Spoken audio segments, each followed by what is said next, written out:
Welcome to our first episode of Siriusly Caffeinated Season 2. Our first season was all about understanding and interviewing the people behind the creation process of Sirius AI Post-Apocalyptic Musical. And now we are in Season 2, and now that we have publishable products, we are finally ready to really start pushing this into the world of the entertainment industry and trying to get our name out there. So joining me today is longtime supporter of Sirius AI, Brad Rucker, who I have hello Brad. I have a very good connection with him. He and I actually went to college at Plymouth State University in in the great state of New Hampshire. And Brad, this is Seriously Caffeinated. What kind of caffeinated beverage are you enjoying today? Well, I've got myself a nice imperial coffee stout, and then I have my backup ready, so I don't have to get up and get a new one. Oh, fantastic!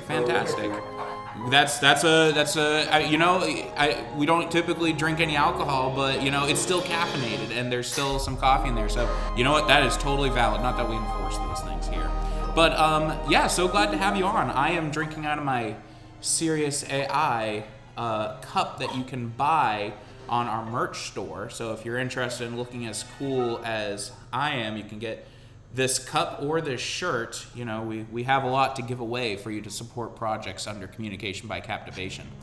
So I forgot my Sirius AI travel coffee mug that you gave me.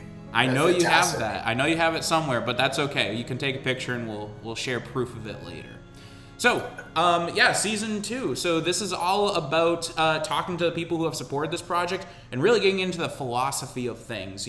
Why is Sirius AI a post-apocalyptic musical, which is completely 100% human-made, by the way. We just really bad luck with the title and the controversy around AI-produced media these days. But we are here to talk about the philosophical consequences and rewards of living in a world connected by AI. So, Brad, why don't you tell us a little bit about, it's 2025. What is your experience in AI, and what do you use it for? So I work at a financial tech company called FinTech. And it's a tool that I use there, and it's great for helping me do research. So what I do there is I work with non-alcohol vendors that we're partnered with, right? And I seek out relationships to bring in non-alcohol vendors. Now, the whole company was based on alcohol originally, so the non-alcohol is new for us. And we have vendors from Coca-Cola to deer corn feed companies that we partner with. So I use it a lot in my research because a lot of businesses don't like to put their stuff out publicly, and I can use it to comb through a bunch of local news articles in an area where a vendor might be at, so I can get updates on what's going on with their business, right? A big one is I use it to research WizPack, which is a Pepsi co-op, and research the members of WizPack. They have 62, I think, franchisees, but all that information is private, and WizPack won't share it with us. So to get the whole of WizPack as an advertising thing, a big name, and Pepsi, I'm going and digging through and finding all these small vendors that maybe distribute to, 5 counties, 10 counties, really small guys, but just to pad up that number so we look better. So it's a great tool for research. It really helps me comb through a bunch of information that would otherwise be mind-numbingly laborious. And then I can focus my effort on building relationships with people instead of doing research. On another level, I teach. I am an oral communication professor, an adjunct professor at the University of Tampa. And at that end, I'm frequently combating AI because kids will use it for writing their work, or they'll use it for research. They'll plug their book, a PDF of their book, into ChatGPT and say, find this. And then the reason why I have to combat that is it's not a stupid use of AI, but what it is the AI will just make stuff up.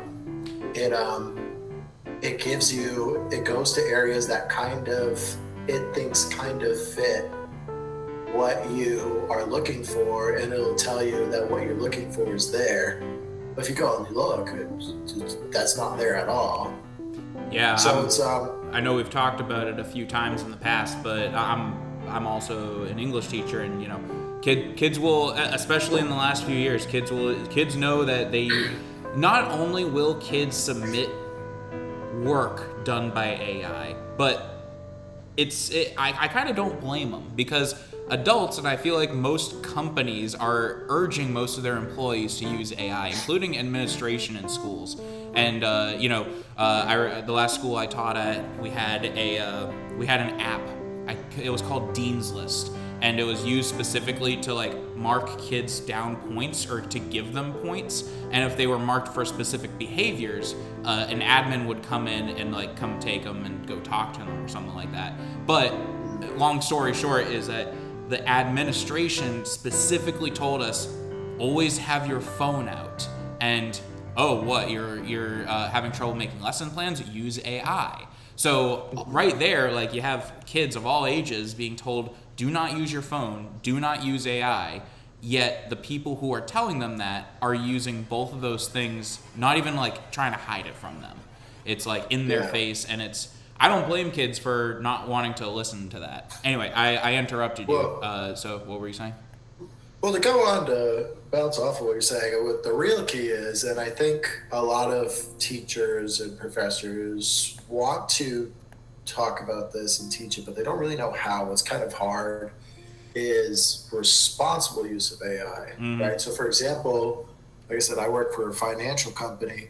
We have a lot of private customer data. And if we just plug stuff into AI, to ChatGPT, if somebody does that, now ChatGPT has access to that information. It's a data breach because it saves all that stuff that you're looking for. So if somebody's doing that at a company level, they're just download a CSV of information from their CRM and just upload it and tell it to go through it. Now the whole world has access to that private information, and you're going to get a data breach, especially with such a big financial company. Fintech is, they've been around since, I think it was 95. Have not missed a single payment that's been due to any of our retailers or distributors. And, something like that happening could be detrimental to the company. So there's using it as a tool, but also using it responsibly. And it's kind of a hard thing to teach, Yeah. What is responsible use? Yeah, and I think the AI, like as you said, it's good for that research or that mundane like entering of data that no one wants to do. And I feel like we're kind of starting this podcast a little late in this discussion. I feel like most people are talking about AI and its influence and everything like that.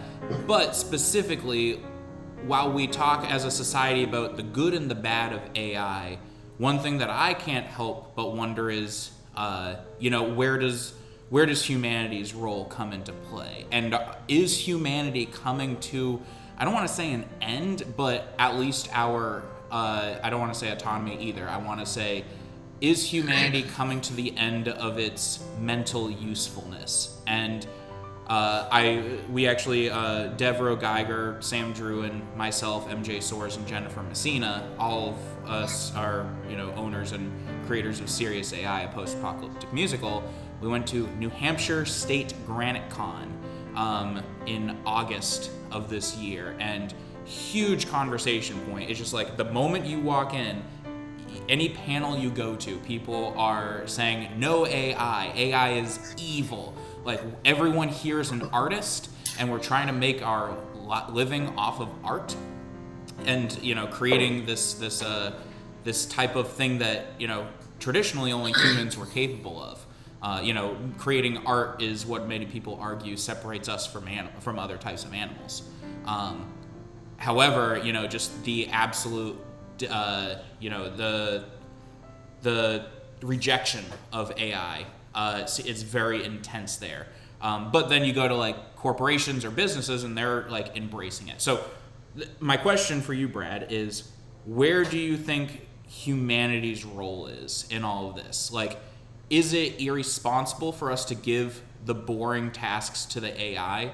Or is it kind of like our responsibility to like just suck it up and do it because we're humans and like, yeah.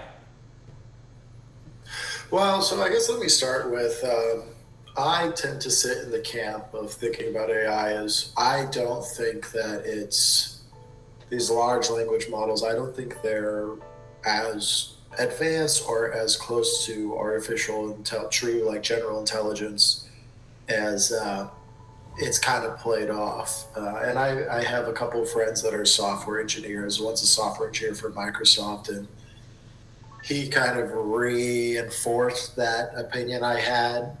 And to me, it seems like a lot of this like doomsday talk from the high-end tech people about AI is to fuel the AI bubble, right? To keep the venture capitalists investing into it. Yeah, it's a fad. Do I think it has? It's a fad.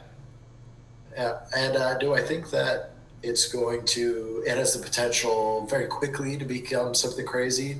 Yeah, I mean, I remember like 3 years ago, those AI videos of Dwayne "The Rock" Johnson eating rocks. It was like, like it was all warped, and now you can get really high quality videos that come out, which is very impressive, like so quick like that. Mm-hmm.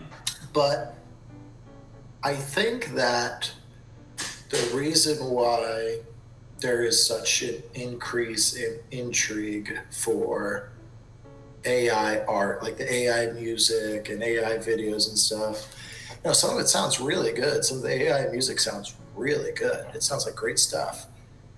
And I was listening to Brett Weinstein, who I like a lot, a podcaster, and how he put it was the result of this is because of the junkification of art today. If we think about the music we listen to, it's just 90% of it is commercial corporate slop. Mm-hmm.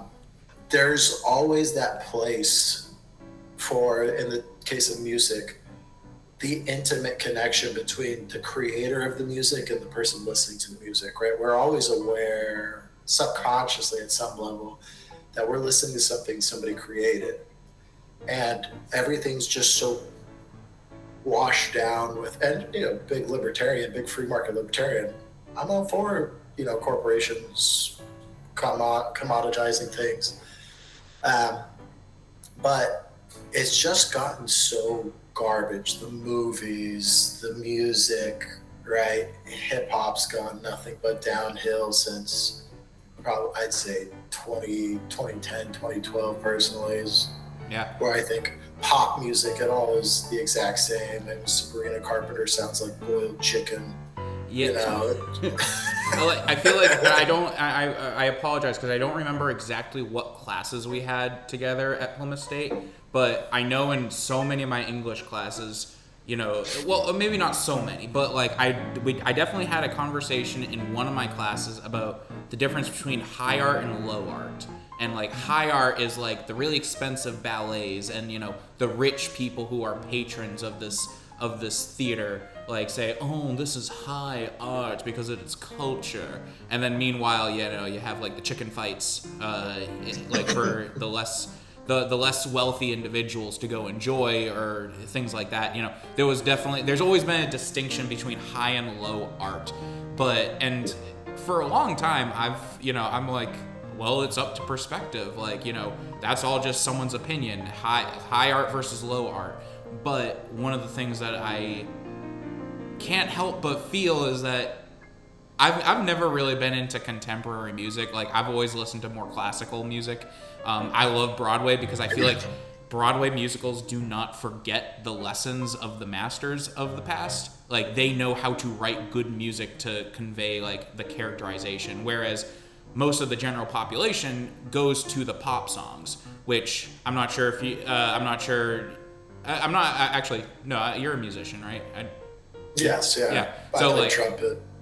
Gotcha. So like, there's the Axis of Awesome. They once released the 4-chord song, which is just the same 4 chords in C major, like I can't sing a chord, but like, it's the 4 chords that every song uses, and it's become very standardized. And now we have all this automation and like auto-tune. I know like auto-tune was a big conversation like 10 years ago, like when movies like Les Mis and the live action Beauty and the Beast started coming out, like all the live action musicals, they would start getting big name celebrities instead of having, actually trained vocalists, because it would sell more tickets, but they would just be like auto-tune. Anyway, I definitely agree with what you say, is that now that AI has seen all the standardized, and a lot of people will say it's up to taste, right? I personally hate heavy metal, but I have a lot of friends who swear by it, and they just say, well, it's up to my perspective. Brad, you seem to like heavy metal. I could tell from your raised hand. A lot higher, extreme metal. I like the dying fetus, aborted, infinite annihilator. Usually about like killing children or something. We could talk for a long time about like different types of music and everything like that, but I feel like it, like, I don't want to feel sophisticated and above other people, but when I think of AI stuff, that's what I think about. Is that it's just taking the thing that the masses have like identified as being good enough for them, and then it just automates it.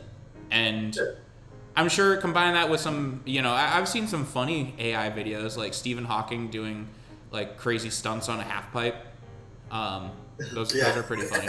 And it's, like there's tons of like, I don't know what's fake and what's not on TikTok anymore. Not that I go on TikTok that often, but. Well, I did hear from InfoWars that there was a half pipe on Epstein Island that Stephen Hawking would do tricks on.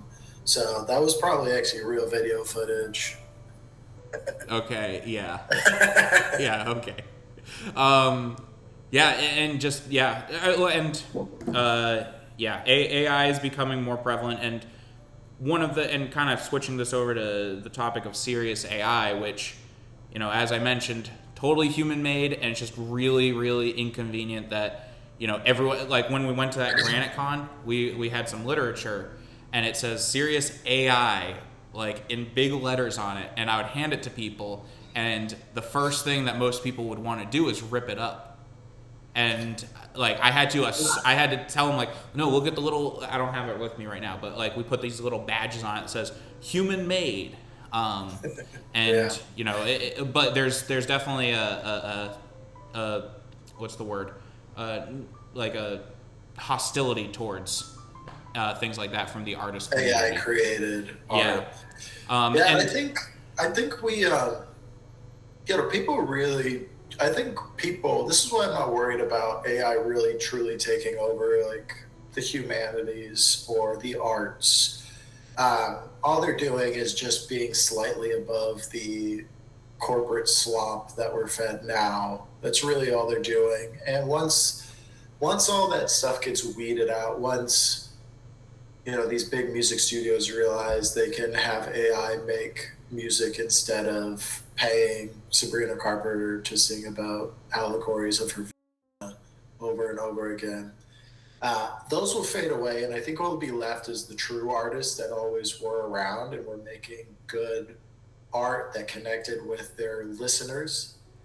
And I think that is highlighted by Sirius AI a lot, because every time I've shown people your guys' clips of what you've done, the initial thought is always like, oh, not always, but often like, oh, is this AI? Like, no, they made this. And then they immediately will start complimenting different techniques that they see you guys use that other cartoon artists trying to build up don't use. Like, oh, that's really good that they do this. Like, that's really cool. I like to see that. And people really do crave this, that intimate connection of the craftsman, the skill that goes into creating the art. People really appreciate that. And the thing I do worry about is kids growing up without that. you and I, we're old enough that we there was no AI created music. We grew up on normal music created by people, even music before like the corporate slop took over. Yeah, So we can we kind of started with look back flip and appreciate. phones too, like flip Yeah, phones, like before social media. Even I think MySpace came out when we were probably pretty young, maybe like you know maybe we just turned 10ish or something when MySpace came out. And so yeah, we've as millennials we definitely have had the full scope of like not always on the grid with our social media to like being on the grid all the time. Whereas kids now are growing up with it and now into AI is integrated into it. Anyway, continue what you were saying. what scares me is the little AI dating bots. Like, imagine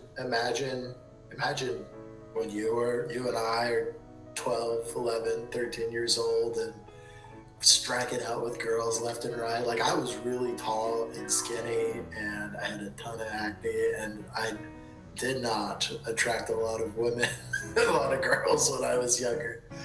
Uh, and man, if I had one of those AI bots, like, oh, it cares about me.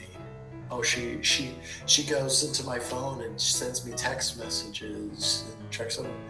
And that's how I worry about the music in that same aspect, or the cartoons, because if you don't grow up knowing what or thinking ever about that connection of the artists and the art and you appreciating the art, then will that be lost? Will kids who grow up on AI content not really know what it means to have that intimate connection with an artist through their art? Yeah, and especially with kids. I mean, kids as adults, we sometimes forget what it's like to think like a kid. But when you're a kid, everything is new. Like everything's exciting. Like Avery, my girlfriend, and I were just walking through a park earlier today, and bunch of kids hanging on a tree, and I'm like, man, I don't find that tree that interesting. But all those kids found that tree very interesting, and they would play on it and everything like that. And for them, this like the world is still a place to explore and learn. And growing up with these AI entities being such a prominent role in your life, it's like I am very interested to see what the youth of 10 years from now are going to be saying about that. Like teachers didn't teach them how to use AI properly. They told them to shun it. Just like a lot of other ideas in human history, like, I don't know, first thing, it's probably not the best example, but like atheism or even some other religious thing. It's just like, oh, like, you ignore those things. You ignore, like, you follow the status quo. And I mean, the Protestant Reformation, like, yeah, what's basically what the Catholic Church did was they just kept ignoring this guy, Martin Luther, who was saying, hey, there's some differences between what the book's actually saying and what you're saying, what you're doing. And they just kept trying to pretend it wasn't a problem, ignoring it, until all of a sudden there's a bunch of German towns and villages and cities that are following this Martin Luther guy, and then, Civil War, here we go. Yeah, absolutely. And I really feel like, I mean, I don't want to open up a whole can of worms on the idea of education reform, not just in the United States, but abroad too. But I think, like, it's just very frustrating to know that these kids have such a insane duality of extremism of AI, because at home it's like, yeah, we use it all the time and AI is great and it's my girlfriend, it texts me and like all this stuff, and it talks to me about my feelings and it's like my best friend. And then you go to school and it's like, AI is evil, we don't use AI. And meanwhile the parents and the adults are using AI and phones in front of them all the time. And that's why Sirius AI did not start as an answer to these things, but it's definitely falling into that. Sirius AI is a show for kids that, through characters that are AI, tell them what makes them human and what makes them different. That we still want them to relate to Sirius AI and Hope, which are our two main characters, but we want them to be thinking, humanity has kind of like devolved from what it used to be, and where we set the stage in this situation in which humanity is like this long lost golden age of the planet, and kids through Sirius and Hope get to rediscover what it means to be human, and the AI models of Sirius and Hope are trying to uncover what does it mean to be human. And I think through those episodes, we're going to be able to have those conversations about what is something that a human can do that Sirius AI, cannot do. And really exploring the world of that and giving kids an answer to those questions.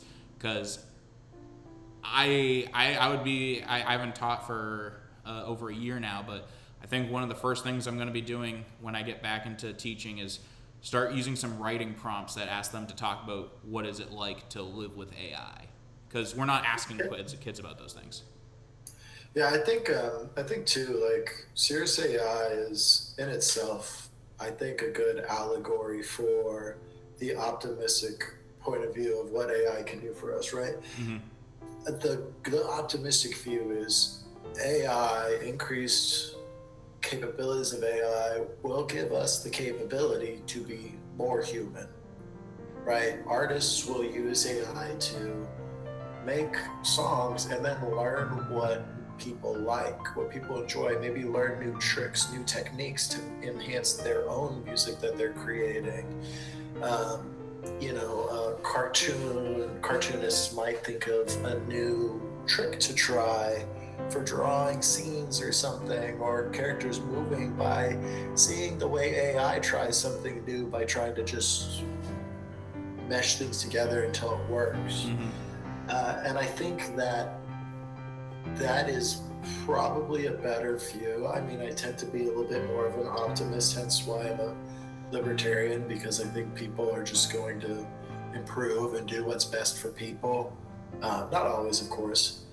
But I think it really does have the potential to make us more human, and Sirius AI definitely reflects that by these AIs figuring out what it means to be human. Yeah. And, you've been supporting Sirius AI for a while.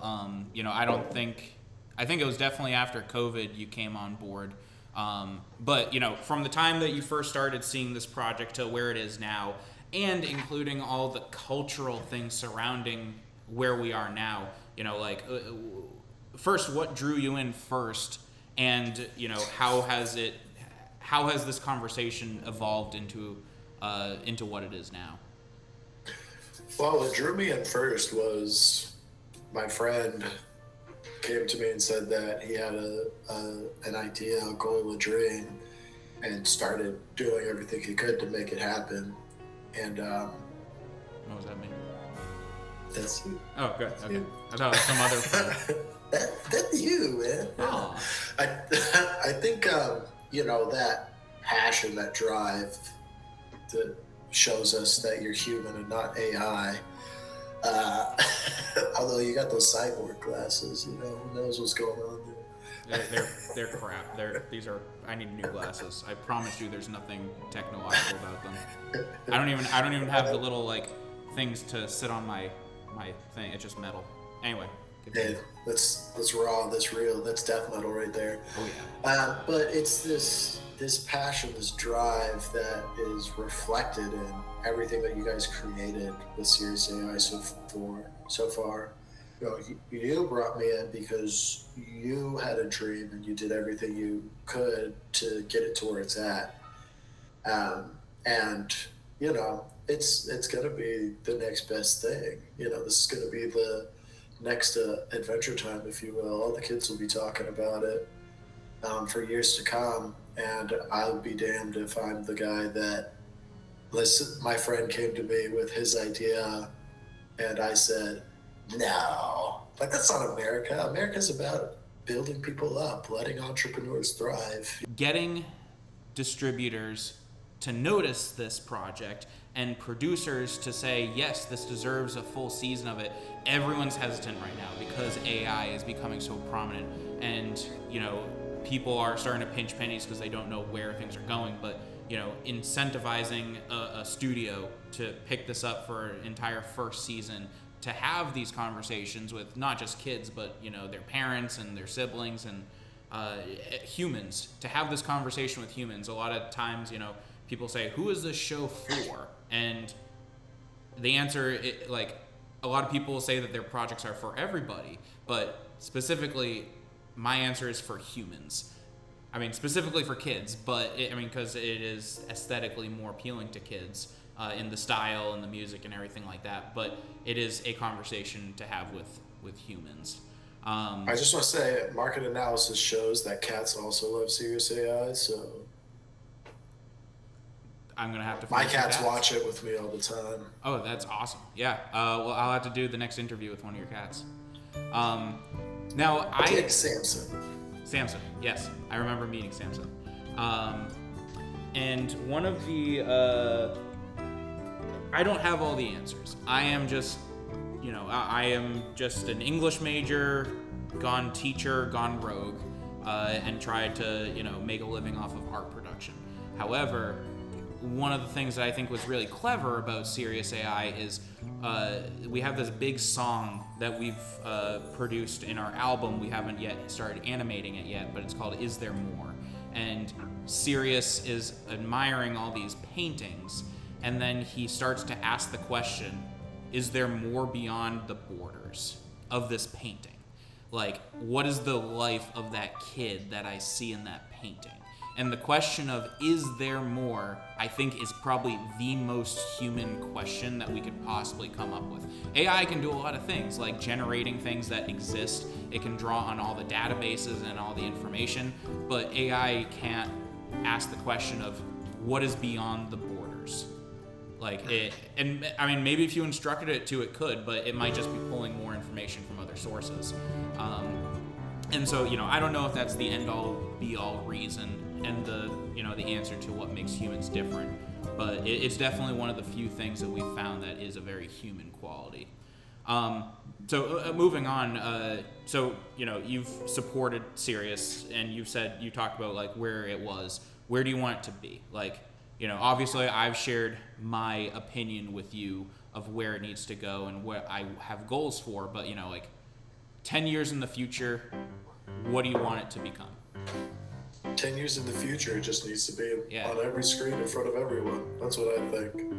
Do you think? Not gassing you up or anything, but yeah, I guess is there a specific streaming service that comes to mind, or like a specific social media platform? You're about to open up a quick hot take. I think that in 10 years, cable is going to make a comeback. Here's why. Because I think they're going to, if they deregulate cable a bit, then I think it'll make a comeback. Because the streaming services are just starting to do what cable did. They're starting to separate, and then now they're grouping up all their services, and they're putting together packages, and like, oh, you don't have to buy Hulu and Disney Plus and ESPN. You just pay for Hulu and we'll give you Disney Plus and ESPN and you can watch it. Mm-hmm. They're grouped up just like cable. We're going to group up all these channels together. Streaming services, of course, is going to be the best option because that's the future. And what really holds back cable is the regulation, the limitations on creativity by regulation. Mm-hmm. But anywhere where people are getting their shows, their content, that's where I see Sirius AI being. I think, obviously you could start with some of the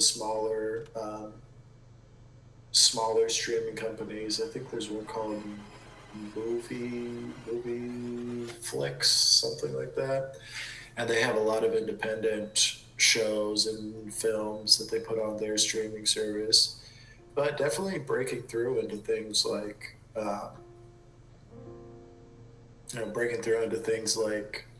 maybe like Peacock or what have you, if they're not all conjoined into one giant conglomerate package that's $350 a month. Yeah, one of the frustrating things about our journey has been, if you can't tell, we come from a very musical theater-inspired background.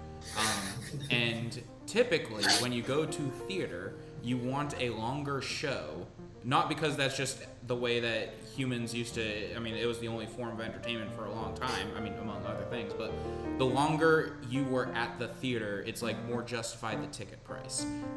You know, if you're gonna go see a show, you don't want to just be there for 20 minutes, because then you're driving or traveling to and fro longer than you actually like saw the thing. And so like we designed Sirius AI in that kind of mentality, but over the last few years we've been seeing a huge demand for short form content.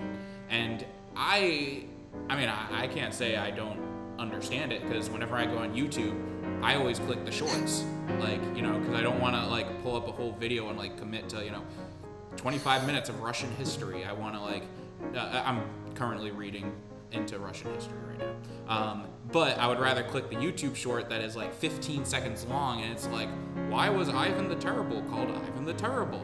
It's because this. Click the link for more information. Yes.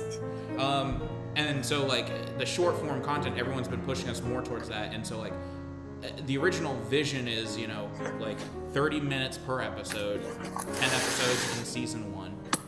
Everything like that, and so yeah, it, like I guess it mostly just opens up the question of like, where should it show up in the future? Because to be honest, I don't care where it shows up. I just want it to get it in front of kids and other people and get them to really think these questions as well and have this conversation, not just about what AI is doing in the world, but where do humans belong in that regime, if you will. Yeah, I think that's an interesting question too, especially the long form versus short form, because I would argue that there's been a big surge in long form, generally speaking. I think maybe you've been running into short form because kids' attention spans can be pretty bad. And I think generally speaking, the average consumer these days is more of a, can you hear me fine still? Yeah. I think, generally speaking, the average consumer of media is leaning more into long form. I mean, look at Joe Rogan's podcast, right? He does really long podcasts. He does like 3-hour-long podcasts, and he's one of the most watched forms of entertainment in the world. Movies are getting longer. I think the new Wicked movie they were saying was going to be like 3.5 hours or something crazy. I'm seeing that this week, and I'm very excited. You know, Broadway musicals. I love a good musical. Wicked wasn't my favorite, but I like Rent. I think that's one of my tops. Top 8. You know, that's interesting that you're being told to more to the short form, because I think the real creativity, the real artistic stuff is coming in the form of long form these days. And I think that's where a lot of people have real craving for. In my take. Yeah, I mean, it's a good take. So we've been recording for nearly 40 minutes now, so I want to start wrapping it up. And so I'm going to throw the last question at you just verbatim as I wrote it, which is, how do you see yourself and other long-term supporters of Sirius AI contributing to or shaping the community around the series? Like, I know, like, you are already doing a ton of work to help us out with this, and, you know, you're supporting us where you can, but what is, like, a call to action, and what is something that you want other people to do to help this project come to fruition?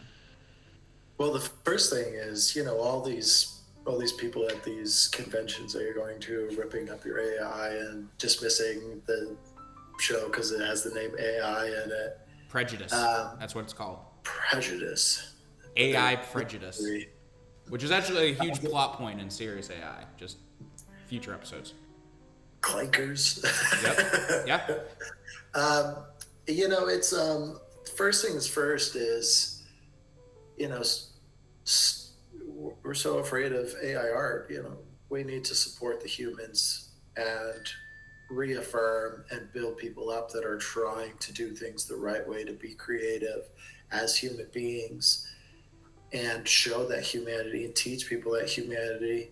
And I think that you guys have a real opportunity to capture the zeitgeist here, and it takes the community of supporters to just push and just keep telling people about this project and keep telling people, to reminding people that this is what it means to be human, right? To have a dream and go after it, no matter how difficult it may be. Otherwise, we're just a bunch of serfs and plebs in Europe, right? Yeah. Yeah. I mean, absolutely. Well, fantastic. No offense to your staff that are from Europe. Oh no, none of I can assure you that none of them are serfs, at least. Although, yeah. Well, thank you so much for coming on, Brad. And it's been awesome to talk to you. So thanks for having me. Yeah, for those of you who made it to the end, you can check out Sirius AI Post-Apocalyptic Musical in the link in the description. Well, we also have tons of stuff: TikTok, Instagram, Facebook. Follow whatever you can, and really just start asking the question: what makes us human in a world of AI? I think that success of the project itself will come after that on its own. But the big goal is to start that conversation. So, my name's John, and I am the creator of Sirius AI, and Brad Rucker, longtime supporter of the project. If you, our newest release, our overture for Sirius AI, he has an Easter egg in there. So when it comes out, try to see if you can find it. I'll give you a hint. It has to do with humans in a train formation. All right. Goodbye. The human locomotive. Woo!